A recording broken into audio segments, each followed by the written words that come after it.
안녕하십니까. 안양 만안도장 교무녹사장 송영대 포정입니다. 최근 사회 곳곳에서는 인문학에 대한 관심이 높아지며 인문학 열풍이 불고 있습니다. 인문학이란 인간과 인간의 근원 문제, 인간의 사상과 문화에 관해 탐구하는 학문을 말합니다. 인문학의 대표적인 분야는 흔히 사문종철로 불리는 역사, 문학, 종교, 철학이 있습니다. 한마디로 인간이란 무엇인가, 어떻게 사는 것이 바람직한 삶인가를 다루는 것이라 할 수 있겠는데요. 인공지능이 인간의 능력을 넘어서고 있고 날이 갈수록 최첨단 문명 사회가 되어가는 요즘, 인문학으로 다시 눈을 돌리는 이유는 무엇일까요? 과학의 발달로 인간의 삶의 질은 높아졌으나 사람들은 오히려 이기적이고 물질 만능주의에 빠져 인간으로서의 가치와 도덕을 상실해가는 현실에서 그 이유를 찾아볼 수 있겠습니다. 다시 인간 내면을 찾고자 하는 필요성에서 그러한 흐름이 발생했다고 할 수 있겠죠. 또한 부와 명예를 얻는 것으로 행복과 성공의 기준을 삼다 보니 인간으로서의 존엄과 가치가 점점 사라져가는 현실에서 각종 사건과 사고가 끊이지 않고 도덕적 양심마저 무너지고 있습니다. 가정과 사회, 국가를 흔드는 일이 빈번히 일어나다 보니 그동안 소홀하며 놓치고 살았던 우리 안의 인간 존엄과 도덕적 가치에 대해 다시 되돌아보는 계기가 되었습니다. 오늘 이 시간은 꽃 중에 제일은 인간꽃이란 도전 말씀을 주제로 인간 존재에 대한 소중함을 함께 생각해 보고자 하는데요. 우리는 그동안 사회 발전과 경제 성장을 위해 앞만 보고 달려왔습니다. 소 잃고 외양간 고친다는 속담이 있듯이 과학과 기술 분야에 치우치다 소홀히 하고 놓친 인문학을 다시 보게 되었습니다. 평생 부와 명예를 누리다 비리나 부도덕한 행위로 인해 평생 쌓아온 것을 한 번에 잃게 되는 사례를 뉴스를 통해 볼 수 있습니다. 그것은 나 한 사람만의 문제가 아니라 가족과 나와 연관된 단체나 사회에까지 큰 충격을 미치는 경우를 종종 볼 수 있습니다. 그래서 요즘은 돈과 명예도 분명 행복의 조건이지만 그보다 더 근본적인 인성과 타인에 대한 배려, 타인과의 소통이 진정 성공으로 이끄는 지름길임을 인문학에서는 우리에게 전하고 있습니다. 인문학의 출발이자 결론은 인간, 즉 사람입니다. 그렇다면 나는 과연 어떤 존재이고 어떻게 살아야 성공하는 삶을 사는 것일까요? 인간이란 어떤 존재인가에 대해 증산상제님의 말씀을 통해 알아보겠습니다. 증산상제님께서는 사람이 얼마나 아름답고 소중한 존재인가를 이렇게 말씀해 주셨습니다. 상제님께서는 사람이 많이 있을수록 좋아하시니라. 이민년의 하루는 상제님께서 아랫목에 앉으시어 윗목에 모인 성도들을 바라보시며 너희들 심심하면 심심풀이 좀 해봐라 하시거늘 성도들이 꽃타령을 부르니 너희들은 꽃 중에 무슨 꽃이 좋으냐 하고 물으시니라.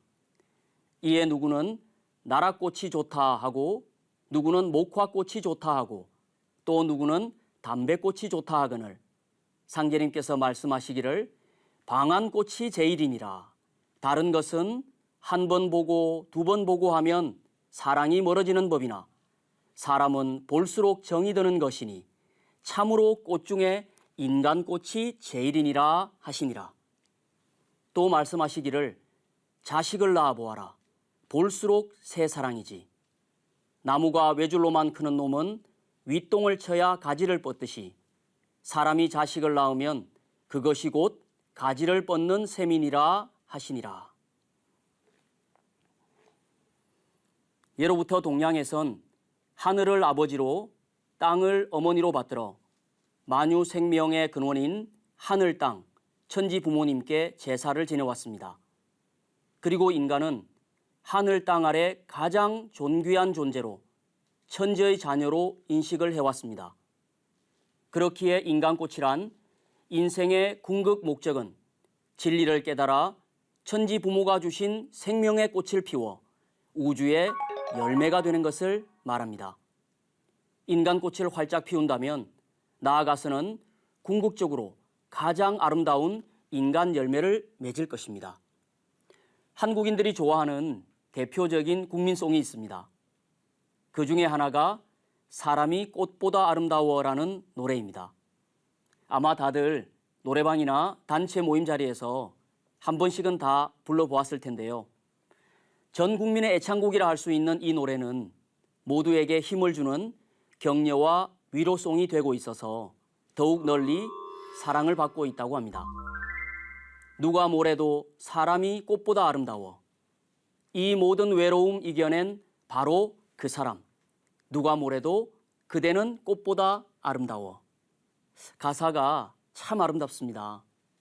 사람의 가치를 꽃보다 아름다운 존재로 표현을 했는데요. 이미 100년 전 꽃 중에 제일은 인간꽃이라고 하신 상제님 말씀과도 일맥상통하는 면도 있겠지만 상제님이 말씀하신 인간꽃의 의미는 힘든 고난과 시련을 이겨낸 삶이 성숙한 인간이란 의미를 넘어 우주의 가을 개벽기에 인간 농사를 짓는 천지의 이치를 깨닫고 우주의 목적인 후천 가을 우주의 진리의 자녀로 거듭나는 것을 말합니다. 또 상제님께서는 인생의 목적을 다음과 같이 말씀하십니다. 형어 천지하여 생인하나니 만물 지중에 유인이 최귀하니라. 하늘과 땅을 형상하여 사람이 생겨났나니 만물 가운데 오직 사람이 가장 존귀하니라. 천지 생인하여 용인하나니 불참어 천지 용인지시면 하가왈 인생호아. 천지가 사람을 낳아 사람을 쓰나니 천지에서 사람을 쓰는 이때에 참여하지 못하면 어찌 그것을 인생이라 할 수 있겠느냐. 선천 인간 중에 천지의 홍은을 갚은 사람이 없느니라. 천지는 인간을 낳아 기르는 생명의 근원입니다. 인간은 본래 우주에서 가장 소중한 존재로 태어났습니다. 천지 부모님의 꿈과 소망을 실현하는 천지의 자녀, 우주의 열매가 되어 천지 부모님의 은혜에 보은하고 선천 5만 년 동안 윤회한 자기 생명의 완전한 성숙을 이루어야 하는 사명을 갖고 태어났습니다. 하지만 우주가 인간 농사를 짓는 원리를 모른 채 살다 보니 자신의 소중한 가치를 잃어버린 채 조금만 힘들거나 어려운 시련에 부딪히면 자신을 포기하고 스스로 좌절의 늪에 빠지기도 합니다. 심지어는 극단적인 행동으로 자기 삶을 포기하는 사람들도 있습니다. 이 우주가 나라는 인간을 내어서 길러서 쓰려고 한다는 상제님의 이 대경대법하신 말씀을 들었다면 우리는 나라는 존재가 얼마나 위대하고 소중한 존재인가를 깊이 생각해야 할 것입니다. 인간이란 존재 가치는 그저 돈에 따라 좌우되는 것이 아닙니다.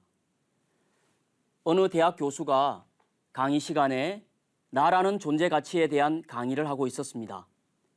교수는 갑자기 10,000원짜리 지폐 한 장을 꺼내며 이렇게 질문을 하였습니다. 이 돈을 갖고 싶은 사람?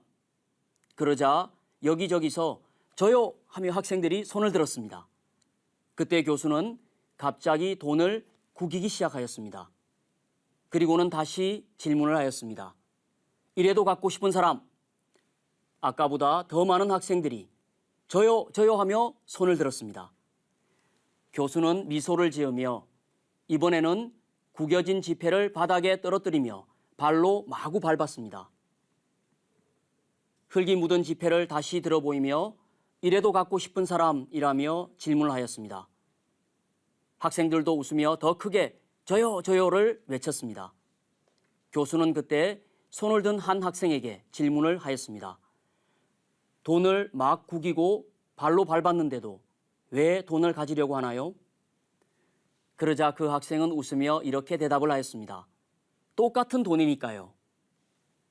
나머지 학생들도 다 같이 같은 대답이라는 듯 웃었습니다. 잠시 정적이 흐른 뒤 교수는 이렇게 말문을 열었습니다. 네, 맞습니다. 돈을 아무리 구기고 밟고 먼지를 묻혀도 이 돈의 가치는 변함이 없습니다. 그럼 우리는 어떨까요? 이 지폐 한 장보다 더 소중한 나라는 존재는 넘어지고 상처받고 힘들다고 그 가치가 변할까요? 아무리 힘든 일이 있더라도 여러분의 소중한 가치는 변함이 없습니다.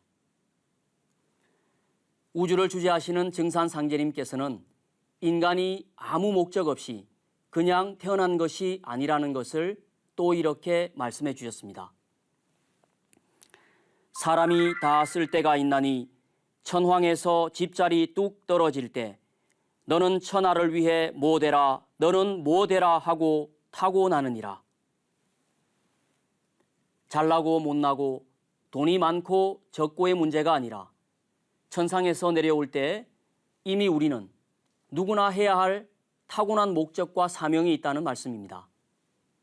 내가 어떤 존재로 태어났는가 하는 것을 우리 민족은 이미 고대로부터 알고 깨달아 왔었습니다.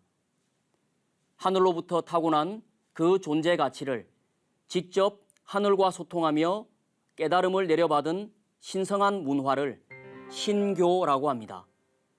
지금은 신교 문화를 다 잃어버려 우리가 9,000년 동안 모셔온 우주의 주인이신 상제님이 누구인지도 모른 채 살게 되었고 상제님으로부터 직접 가르침을 받아온 가장 뛰어난 영성 문화인 신교 문화도 다 잃어버리고 말았습니다. 그걸 깨닫게 해주는 것이 진정한 인문학인 신교의 경당도 인문학입니다. 상제님으로부터 가르침을 받아온 인간의 참모습을 회복하는 인문학, 경당도 인문학이야말로 나를 찾는 진정한 길이라 할 수 있습니다. 그럼 우리 민족이 신교 문화에서 가르친 바람직한 인간상은 무엇일까요? 그 해답이 단군 조선의 11세 도회 단군께서 선포한 연표문에 잘 나타나 있습니다. 연표문은 마음 염자, 속에 지닌 뜻을 드러내는 표자라는 글로 되어 있습니다. 마음속에 지닌 큰 뜻을 드러내는 글이다라는 뜻입니다. 연표문이 가르치는 핵심 내용은 3대, 3원, 3일, 하늘과 땅과 인간은 이렇게 각각 한없이 크고 원만하고 하나 되는 일심의 경계에 머물러 있다. 이것이 우주 생명의 본성이다라는 것입니다. 다시 말해 연표문에서 말한 인간의 사명은 하늘과 땅과 인간의 본성은 하나이며 인간 속에 내재한 천지의 광명을 그대로 발현하여 천지의 꿈과 이상을 이루는 인간이 되어라 라는 것입니다. 그것이 홍익인간의 진정한 뜻입니다. 서양의 철학자 프로타고라스도 인간이 만물의 척도이다 라고 하였습니다. 생각하는 사람으로 유명한 로댕도 모든 것이 인간 속에 있다. 모든 것이 인간을 위하여 있는 것이다 하고 말하며 인간이 모든 만물의 중심이며 가장 가치롭다고 말을 하였습니다. 이렇듯 동서양을 막론하고 인간 존재에 대한 가치와 깨달음은 철학의 가장 중요한 주제이면서 또한 동시에 역사 속에서 풀어야 할 과제였습니다. 그것을 인간의 다양한 삶의 모습으로 연출을 해나간 것이 문학이었고 예술이었습니다. 그리고 깨달음을 넘어 직접 우주의 본성 자리를 찾아 수행을 하고 우주의 근원에 계신 상제님, 하느님을 바로 찾도록 가르쳐 온 것이 종교 문화였습니다. 지금은 우주의 봄, 여름을 지나 이제 천지가 성숙하고 열매를 맺으려는 우주의 가을철로 접어들고 있습니다. 이때는 모든 것이 근본을 찾아 돌아가야만 열매를 맺는데 그 이치를 원시 반본이라고 합니다. 자연으로부터 너무 멀어진 나의 삶, 근본으로부터 너무 멀어진 나의 삶을 되돌아보며 이제 우리는 다시금 잃어버린 나를 찾아 천지 부모의 자녀로 태어난 소중한 가치와 목적을 깨닫고 천지와 하나 된 본성을 밝혀 열매 맺는 삶을 살아야겠습니다. 그 위대한 존재를 환단고기에서는 우주보다 더 큰 열매 인간으로 태일이라고 하였습니다. 천존과 지존보다 인존이 크니 이제는 인존 시대니라. 이제 인존 시대를 당하여 사람이 천지대세를 바로 잡느니라. 상제님께서는 이제는 인간이 우주에서 가장 높은 존재, 인존 시대라고 하셨습니다. 사람이 인존이고 태일이다. 이것을 깨닫는다면 우리 마음속의 모든 어둠과 아픔, 그림자는 다 사라지고 밝고 희망찬 내일이 펼쳐질 것입니다. 지금까지 꽃 중에는 인간꽃이 제일이라고 하신 상제님 말씀을 통해 인간 존재의 소중함과 인생의 참 목적이 무엇인지 살펴보았습니다. 상제님께서는 우리가 인간 본래의 밝은 광명의 본성을 회복하여 태일이 될 수 있게 해주는 방법을 전해주셨습니다. 그것이 바로 태을주이죠. 태을주는 내 생명의 뿌리를 회복시켜주고 내 안의 일체의 어둠을 몰아내며 모든 병마를 극복하고 소원을 성취시켜주는 조화 주문입니다. 훔치 태을천 상원군 훔리치야 도래 훔리함리 사파하. 상제님이 직접 완성시켜 주신 우주의 노래, 열매 맺는 주문이 바로 태을주입니다. 태을주는 본심 닦는 주문이니 태을주를 읽으면 읽을수록 마음이 깊어지느니라. 천지조와 태을주를 생활 속에서 늘 읽고 가정에서 도장에서 수행을 하면 나의 삶이 하루하루 성숙되고 열매를 맺어갈 수 있습니다. 태을주의 조화로 매일매일 인간꽃이 활짝 피어 우주의 열매로 거듭나시기를 기원드립니다. 감사합니다.